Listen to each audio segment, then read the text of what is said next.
Spiritual Manthan. Have you ever felt like your pain had a purpose? Like your darkness wasn't something to escape, but something waiting to be activated? Not all powers shine. Some don't sparkle. Some don't show up with angel wings or soft light. Some powers feel like a punch to the soul. They don't whisper. They roar in silence. They haunt like old memories and burn like buried truth. And here's the thing, these powers are real, but they're not for everyone. They're not hidden because they're secret. They're hidden because they're heavy. So if you've ever felt too deep for this world, like you were built different, like your presence alone makes people uncomfortable, like you can see through the BS before a word is spoken, then stop scrolling. Because this might just be the activation you've been waiting for. Let's talk about the 5 shadow powers. Not the ones you learn, the ones you survive. Shadow Power 1. Energetic intolerance to lies. This one's brutal. You don't just sense lies, you feel them in your body.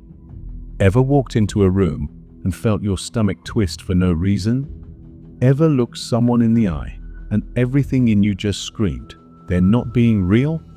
That's not anxiety. That's your spiritual firewall going off.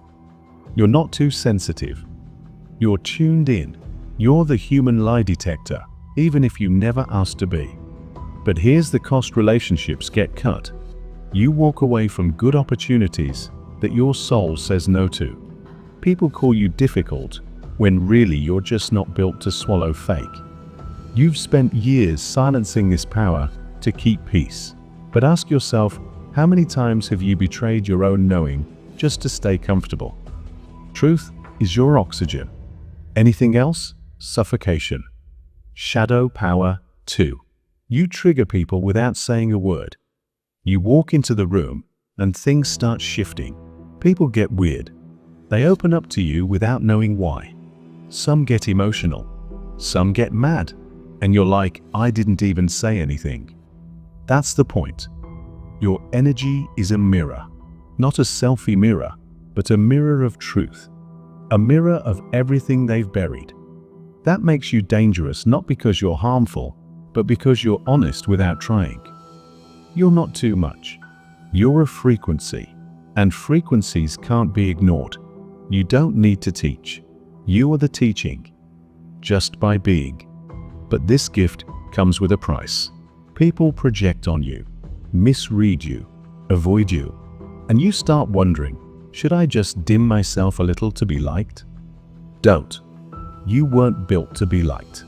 You were built to be unforgettable. Shadow Power 3. You can carry grief without collapsing. This one, you earned in fire. You've buried versions of yourself and kept going. You've sat in the ashes of your life, and somehow you learned to breathe again. Grief didn't crush you. It sculpted you. Most people avoid grief. You became a container for it. Not just yours, but generational, ancestral, planetary. Why? Because you're not here just to feel pain. You're here to alchemize it. You're here to turn sorrow into sacred soil. Every tear, every heartbreak, every loss carved you deeper. And now you're a well that others draw strength from. But only if you don't numb it. Only if you let grief become your portal to power. Shadow Power 4. You destroy false structures without guilt. You don't just leave toxic things. You burn the whole illusion down on your way out. People think you're reckless, cold, too much. But deep down, you know you don't destroy out of hate. You destroy out of love. You love truth so much that you can't let distortion keep breathing. That's scary. Not for you, but for everyone still attached to the lie. You've been the one to call out fake love, fake spirituality, fake peace. You walk away and don't look back. And that takes guts. But here's your edge: if your destruction comes from ego, it's chaos. If it comes from truth, it's liberation.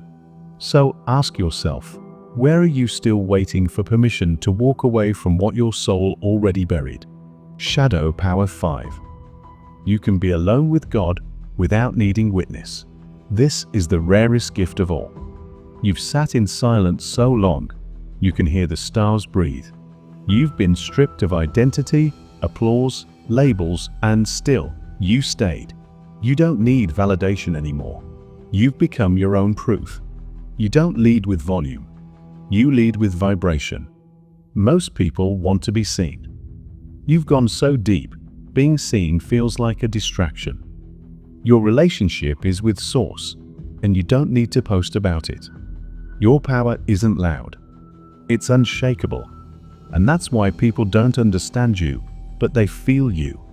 You carry the frequency of God, not as religion, but as remembrance. The burden of these powers, these gifts aren't shiny.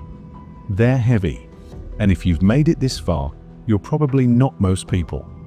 You're a dark chosen one. Not because you asked for it, but because your soul said yes before you even got here. But with these powers come burdens. Let's name them. You can't lie to yourself. Even a little white lie shuts your system down. Your soul demands raw truth. You're a projection magnet.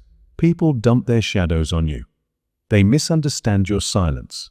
They mistake your depth for arrogance. Can you still stay rooted? You'll feel alone. Not because you're unloved, but because your frequency is rare. You're the mirror no one wants to face. You'll destroy what others still worship. You'll be the first to walk away, the first to speak the truth.